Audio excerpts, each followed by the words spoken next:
Um império digital. Foi o que Mark Zuckerberg criou ao fundar o Facebook e torná-lo a rede social mais utilizada do mundo. Sua empresa alcançou o patamar de popularidade de gigantes como Google e Apple. Mas é comum dizer que todo império encontra seu auge e depois caminha para o fim. Esse é o caminho que o Facebook vai trilhar? Continue no vídeo que irá descobrir.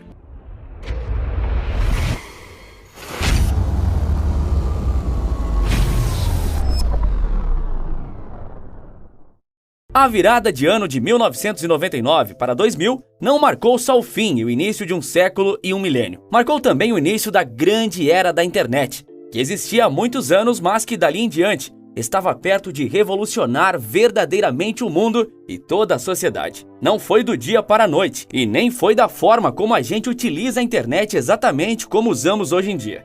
Mas naquela época já começava a surgir uma das ferramentas da internet e que mais transformariam as relações humanas, as redes sociais. Orkut, ICQ e MSN são algumas das primeiras redes sociais que ainda são lembradas atualmente. Mas apesar de populares, essas não foram as redes sociais que criaram uma dinastia digital, que praticamente geraram um monopólio que eliminou suas concorrentes mais ameaçadoras. Não, isso quem fez foi o Facebook. Mas o Facebook está morto. Isso mesmo, e essa morte é irreversível. Mas antes de chegar no fim do Facebook, é importante saber como ele se tornou tão dominante no mercado de redes sociais e aplicativos de mensagens. A rede social, que foi criada em 2005 na Universidade de Cambridge, nos Estados Unidos, tinha como principal objetivo a integração da comunidade de alunos daquela universidade. Mas ela escapou rapidamente e logo se tornou uma multinacional. 5 anos depois, em 2010, já tinha praticamente zerado e eliminado 2 de seus principais concorrentes, Orkut e MSN. Em pouco tempo, com o passar dos anos e com sua popularidade consolidada, o Facebook continuou ampliando sua participação no mercado. E essa ampliação vinha por meio de um método eficaz: comprar redes sociais e aplicativos que estavam começando a ser uma pedra no sapato da rede social de Mark Zuckerberg. Ao falar isso, você imediatamente já deve pensar nas 2 principais compras, o Instagram e o WhatsApp. E foram grandes compras, tendo em vista o nível extraordinário de popularidade que a rede social de fotos e o aplicativo de mensagens atingiram. Foi em abril de 2012, há exatos 10 anos, que Mark Zuckerberg confirmou a aquisição do Instagram. O aplicativo para fotos estava começando a se tornar bastante popular e analistas já indicavam que ele poderia se tornar um grande rival do Facebook. Com cerca de 30 milhões de usuários na data da aquisição, o Instagram foi comprado pelo valor que na época era bastante impressionante, de $1 bilhão. Curiosamente, o Instagram havia chegado aos celulares com Android, sistema operacional do Google, apenas uma semana antes da compra do Facebook. E já no primeiro dia disponível para esses celulares, o aplicativo teve mais de 1 milhão de downloads. Mesmo na época, já havia se mostrado um acerto a aquisição de Mark Zuckerberg. Para efeito de comparação, quando comprou o Instagram com seus meros 30 milhões de usuários, o próprio Facebook já possuía mais de 1 bilhão de usuários ativos. Mark Zuckerberg não pararia por ali. 2 anos depois, em outubro de 2014, ele voltou a quebrar a internet com uma de suas aquisições, porque ele havia comprado o WhatsApp, e o valor do negócio era muitíssimo mais impressionante que o do Instagram.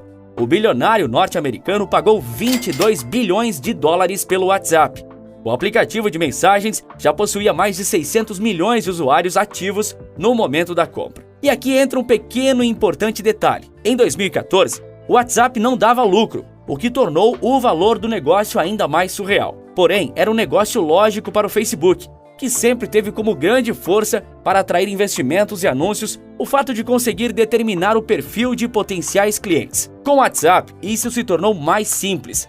Mas esse não é um vídeo para falar das operações bem-sucedidas do Facebook. O Facebook agora já está em franco declínio. Você mesmo já deve ter reparado. No dia a dia, as pessoas de vários círculos sociais passaram a utilizar muito mais o Instagram ou o TikTok, por exemplo. O Facebook perdeu fôlego diante da concorrência e de seus próprios aplicativos. E talvez esse fosse um movimento esperado pelo próprio Facebook, o que explica tantas aquisições e tentativas de compras. Afinal, como eu disse, o vídeo não é sobre o sucesso da empresa. Por exemplo, o Snapchat, um aplicativo que fez bastante sucesso até 2017, é um dos exemplos de como a empresa de Zuckerberg é agressiva com a concorrência. O Snapchat é basicamente um aplicativo de fotos e vídeos temporários, que após 24 horas serão extintos, exatamente como funcionam os Stories do Instagram, diz Zuckerberg. O Stories foi adicionado ao Instagram depois de várias tentativas do Facebook de comprar o Snapchat. Com a recusa persistente do aplicativo de foto temporária, o Facebook decidiu copiá-lo descaradamente ao adicionar a mesma função ao Instagram. E eu digo decidiu copiar, porque o próprio Instagram admitiu que adicionou o recurso como cópia do Snapchat, porque é assim que a indústria funciona. O Twitter também recusou uma oferta de compra do Facebook em 2013.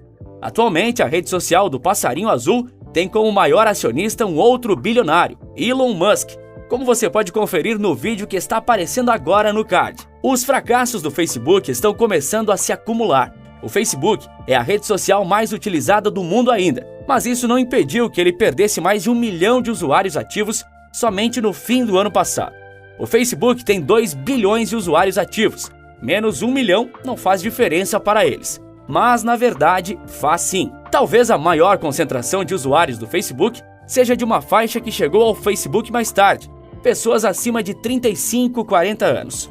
Os adolescentes e jovens que desde o final dos anos 2000 e por metade da década de 2010 deram vida à rede social, mal acessam hoje em dia. Por exemplo, pergunte a um amigo ou familiar seu que tem entre 15 e 25 anos se ele ainda usa a rede social ou já substituiu ela completamente pelo Instagram ou TikTok. Quase todos são convictos em dizer: o Facebook morreu. Essa é uma opinião que vem se tornando popular há alguns anos. Mas por todo esse tempo, os investidores do Facebook não deram bola a essa análise. O que importava era que o número de usuários continuava crescendo em todo o mundo e os lucros eram cada vez maiores. Só que então, os investidores olharam para o número do ano passado, que registrava 1 milhão de usuários ativos a menos, e observaram o inevitável: a tendência de queda do Facebook. E essa tendência se provou forte quando, em fevereiro deste ano, o Facebook registrou uma das maiores quedas da Bolsa de Valores num único dia. No dia 3 de fevereiro, a companhia viu o preço de suas ações caírem em 26%.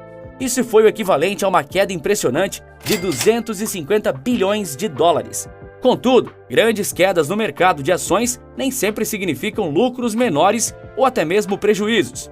Bom, esse não é o caso do Facebook, pois significou sim. A companhia registrou uma queda de 8% nos lucros no quarto trimestre de 2021, diante de toda uma forte repaginação que o Facebook está passando. Como você deve saber, a empresa Facebook agora é Meta.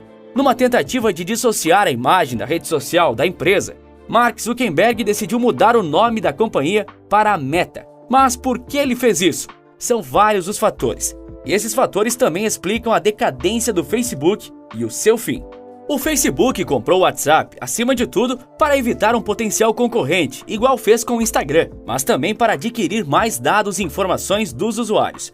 Porque os usuários são consumidores também, e o Facebook, desde o início, teve como principal modelo de negócio o formato de anúncios publicitários. A seu favor, o Facebook tinha um extenso banco de dados de seus usuários, sabendo seus gostos, desgostos, comportamentos e até perfil de compra. Dessa forma, o anunciante tinha o diagnóstico perfeito e assim sabia qual o melhor anúncio a ser feito e para qual público direcionar ele. Era a fórmula perfeita e rendeu centenas de bilhões de dólares ao Facebook. Porém, essa estratégia bem-sucedida se virou contra o próprio Facebook e começou a temporada de escândalos e polêmicas em torno da companhia de Zuckerberg. Em 2018, explodiu a bomba de compartilhamento de dados sem a permissão do usuário entre o Facebook e a Cambridge Analytica, uma companhia de consultoria política. Os dados de mais de 50 milhões de usuários foram compartilhados entre as duas, o que levou a acusações de que o Facebook podia ter manipulado os rumos da eleição americana de 2016, que elegeu Donald Trump. A credibilidade do Facebook de Zuckerberg desde então nunca se recuperou. Ano passado, hackers colocaram à venda os dados, incluindo o nome completo, endereço e número de telefone de mais de 530 milhões de usuários da plataforma. Foi mais um duro golpe na imagem de rede social segura do Facebook. Outro escândalo, esse menos voltado a vazamento de dados, atingiu fortemente a companhia, pois colocava os executivos como alvo.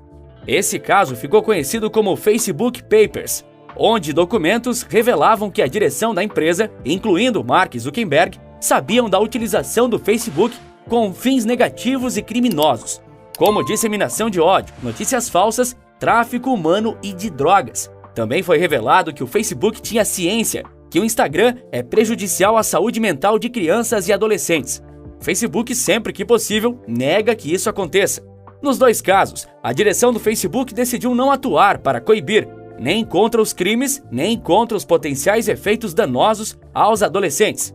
Associado a esses efeitos negativos na imagem do Facebook, outras grandes companhias de tecnologia decidiram se mexer. A Apple anunciou que os usuários de iPhone, seu principal produto, poderão escolher se seus dados e atividades poderão ser rastreados e compartilhados com empresas e terceiros. 95% dos usuários de iOS decidiram proibir que seus dados sejam rastreados e compartilhados.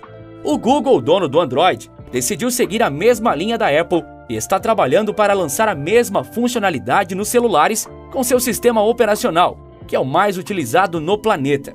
A medida desses dois gigantes do mercado com certeza irão afetar as receitas do Facebook, que vem muito em parte de anúncios publicitários baseados no rastreio de dados.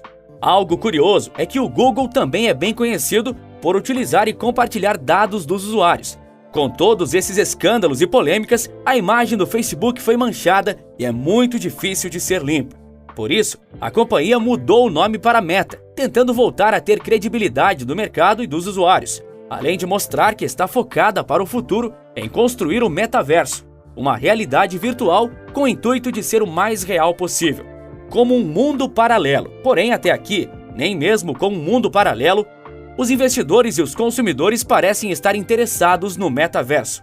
Cada vez mais, o Facebook tenta manter seu império, que já começou a ruir, mas parece que é inevitável que a empresa passe por enormes mudanças para continuar relevante. Ou terá que amargurar o mesmo fim das empresas que ele próprio eliminou. Você sabia que apenas 5% das pessoas que assistem nossos vídeos são inscritos do canal? A média do YouTube é de 30%. Então, eu ficaria muito agradecido se você se inscrevesse agora para ajudar a gente a atingir essa porcentagem e os 100 mil inscritos. Dá essa força pra gente. Prometo que vamos te recompensar trazendo vídeos ainda melhores. Como esse vídeo que está aparecendo agora na sua tela, onde o Elon Musk fala para você excluir o Facebook. Clique nele que eu logo te vejo. Por esse vídeo é isso. Um forte abraço e bons negócios!